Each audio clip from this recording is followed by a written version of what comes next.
Segundo livro de Crônicas, capítulo 7, versículo de número 14. E se meu povo, que se chama pelo meu nome, se humilhar e orar e buscar a minha face e se converter dos seus maus caminhos, então eu ouvirei dos céus e perdoarei os seus pecados e sararei a sua terra. Essa grande promessa do Senhor, feita originalmente ao povo de Israel, é aplicável a todo o povo de Deus de todas as eras, desde que o povo de Deus cumpra com as exigências que o Senhor ali manifesta. Hoje, muitos consideram que já há avivamento, mas na realidade não há. Não se iluda, porque igrejas cheias não significa avivamento.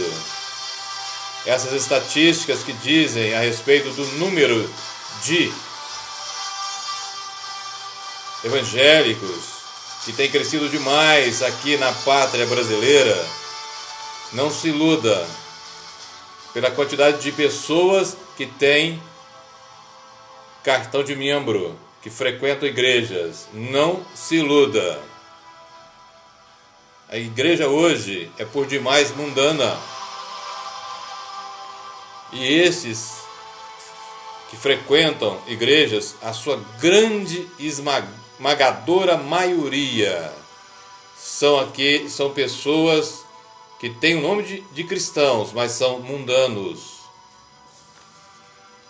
Hoje, os ministros, os pregadores, os pastores, os bispos dependem muito mais de si mesmos, de seus métodos, de sua sabedoria humana, do que do Espírito Santo.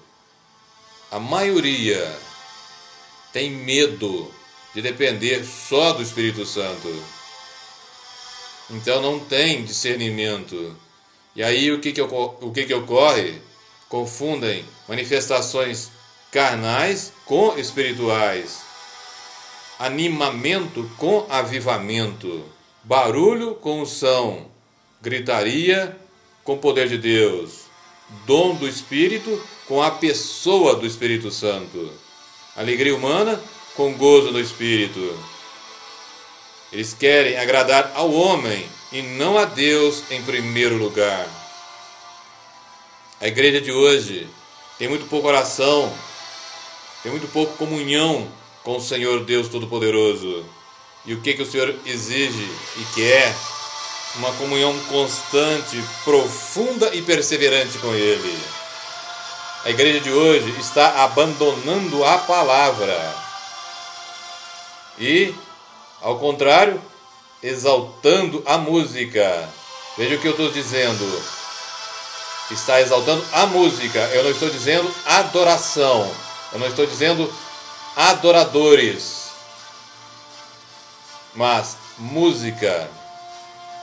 E assim, a palavra está saindo das reuniões, dos cultos, e a música entrando. Hoje você observa que há um espaço enorme, um tempo muito grande para o que chamam de louvor e pequeno para a palavra de Deus. Eles estão buscando a sua vontade e não a vontade de Deus. E como eu disse no início, igrejas cheias não significa avivamento, pois a grande maioria dos que têm cartão de membros, daqueles que são assíduos frequentadores de igreja, os que professam o nome de cristãos, nunca nasceram de novo e, portanto, não são salvos. Veja o que Billy Graham, que é uma pessoa por demais amável e que é considerada unanimemente por todos como provavelmente o maior evangelista do século XX, disse a esse respeito: eu creio que a grande maioria dos que professam o nome de cristãos, que frequentam as igrejas, nunca nasceram de novo, não são salvos e por isso, se continuarem no caminho em que estão, fatalmente irão para o inferno.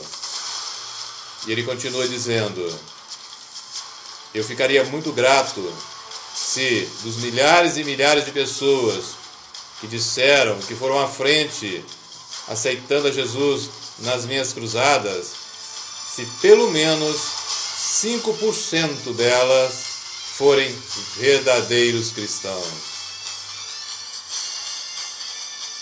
Jesus não quer seguidores e convencidos, mas discípulos.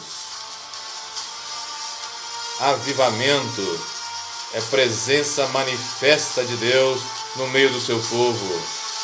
É habitação do Altíssimo e não visitações rápidas e raras.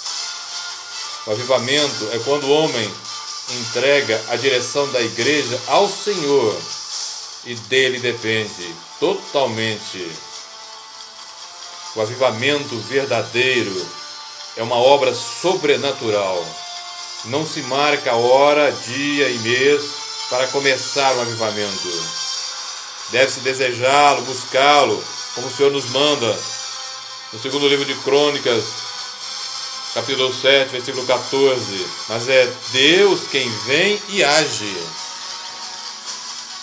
O avivamento é a união entre céu e terra pela luta através da palavra de Deus. E se a igreja está abandonando a palavra, como que isso ocorrerá? Pois todo avivamento verdadeiro está baseado e sustentado pela palavra e oração. E nesses tempos de avivamento, há uma enorme busca pela santificação e face do Senhor. E hoje nós não vemos isso. Nos tempos de avivamento, se esquece ou deixa-se de lado os padrões e das riquezas mundanas. E a igreja de hoje faz exatamente o oposto. Deixa as coisas de Deus e o próprio Deus de lado e se apoia nas riquezas do mundo. Em tempos de avivamento, há uma alegria muito grande com a perseguição, com a rejeição por ser cristão. Basta nós lermos o livro de Atos. Em tempo de avivamento, é quando o poder de Deus se manifesta mais poderosamente para salvação, mas também para juízo. Veja Atos 5, o episódio de Ananias e Safira. Há uma mudança profunda quando em avivamento, no pensar, no falar e no agir de todos onde ele acontece. A chama de um verdadeiro avivamento incendeia centenas e milhares de quilômetros em sua volta, pois é impossível ficar apático diante de um verdadeiro mover do Espírito Santo. E o avivamento vem sempre precedido de muita oração pelo povo de Deus. E é também a oração, ou seja, muita oração, que mantém o avivamento. Se não há manifestação do poder de Deus, é porque a presença não chegou. Veja bem, eu disse manifestação do poder de Deus. É porque a presença não chegou. Porque o poder não vem antes da presença. É o Senhor que nos ensina em Atos 1:8, quando diz: e recebereis poder quando descer sobre vós o Espírito Santo. Portanto, a presença precede o poder. Avivamento não vem por métodos humanos, não vem por sabedoria humana, não vem por cartilhas, por métodos que se baseiam em doutrinas de homens, em doutrinas de denominações, em costumes sociais. E ainda, guarde isso no seu coração. a manifestação da glória de Deus não significa a aprovação de conduta daqueles para os quais ela se revelou, mas sim de quem é Deus. De quem é Deus. Basta nos lembrar de Israel no deserto. Veja como Deus agiu. E, no entanto, de todos aqueles para os quais foi feita a promessa, somente 2 entraram na terra prometida, Josué e Calebe. E por isso nós entendemos também uma coisa, que a chave, ou a condição final, que transforma a espera, a promessa do avivamento em realidade, chama-se arrependimento, conversão dos maus caminhos, como está em 2 Crônicas 7,14. Quando a gente entende, então, como que o Senhor está agindo nessa hora, quando Ele faz essa promessa. E se o meu povo, que se chama pelo meu nome, então, no tempo do agora, Ele está se referindo àquele que professa o nome de cristão. Se humilhar é a primeira condição. E você sabe bem, quando você se humilha diante do Deus Todo-Poderoso, você tem o coração aberto, você se prostra para receber do Senhor a correção, a orientação, aquilo que Ele quer para a sua vida, não só sua, mas de todos aqueles que podem depender de você, se você é um líder, se você é um pregador, se você é um pastor. Mas Ele não para nisso. Ele vai dizendo, depois, se humilhar e orar. É aquilo que eu já disse no início. Orar é uma oração constante, profunda e perseverante.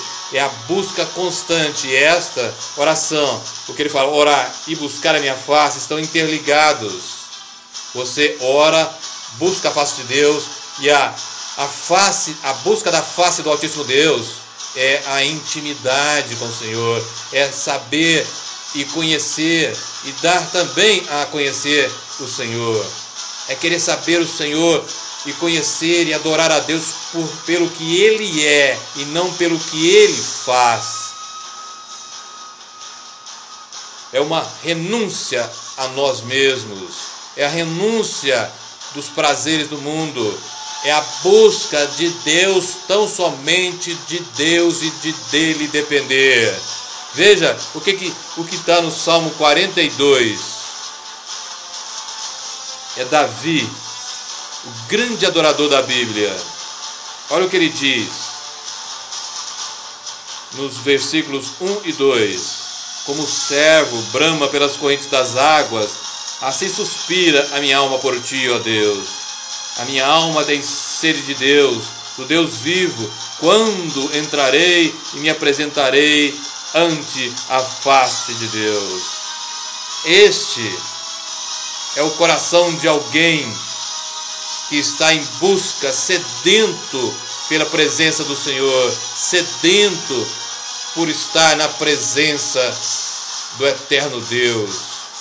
Olha agora o início do Salmo 63. Veja, é também Davi. Ó Deus, Tu és o meu Deus, de madrugada te buscarei. A minha alma tem sede de ti, a minha carne te deseja muito em uma terra seca e cansada, onde não há água, para ver a tua fortaleza e a tua glória, como te vi no santuário, porque a tua benignidade é melhor do que a vida.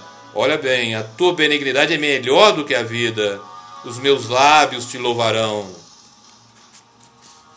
É Deus que diz as condições, não é o homem.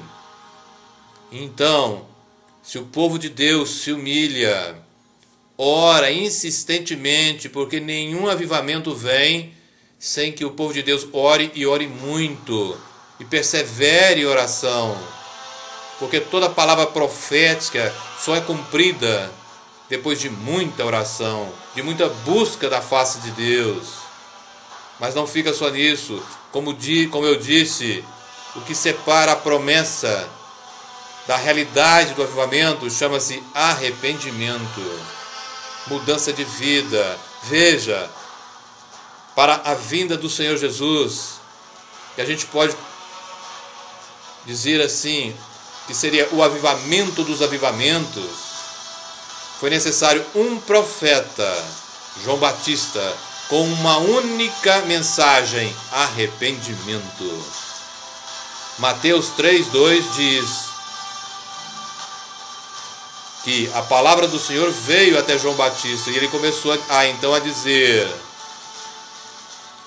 arrependei-vos, porque é chegado o reino dos céus. E o próprio Jesus, nas suas primeiras palavras, que são narradas em Mateus 4:17 e em Marcos 1:15, fala a mesma coisa, dizendo em Marcos: arrependei-vos e crede no Evangelho. Arrependei-vos e crede no Evangelho. E as últimas palavras do Senhor, dentro das suas últimas instruções dadas aos seus discípulos, antes de ascender aos céus, em Lucas 24:47, ele diz que no seu nome era para ser pregado o arrependimento para a remissão dos pecados. Portanto, o povo de Deus, se deseja e se quer de fato se quer de fato avivamento, é necessário que antes de qualquer coisa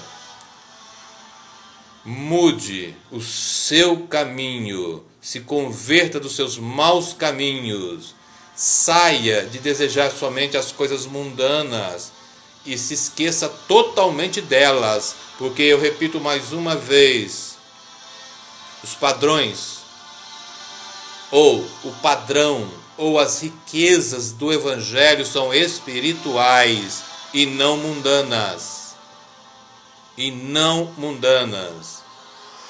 Veja mais um texto para mostrar para você o que é um avivamento. Atos dos Apóstolos, capítulo 4, a partir do versículo de número 29. Veja: agora, pois, ó Senhor, olha para as suas ameaças e concede aos seus servos que falem com toda a ousadia a tua palavra. Eles estavam sendo perseguidos, mas mesmo assim, pede ao Senhor para que fale com ousadia a sua palavra, independente da perseguição. É aquilo que eu disse agora mesmo. Que falem com toda ousadia a tua palavra, enquanto estendes a mão para curar e para que se façam sinais e prodígios pelo nome do teu santo Filho Jesus. É no nome de Jesus. É para testemunhar Jesus, e não é para testemunhar uma igreja, não é para testemunhar de si mesmo. E continua: e tendo eles orado, moveu-se o lugar em que estavam. Veja bem o poder que ali é manifesto. E todos foram cheios do Espírito Santo e anunciavam com ousadia a palavra de Deus. E os apóstolos davam com grande ousadia e poder testemunho da ressurreição do Senhor Jesus.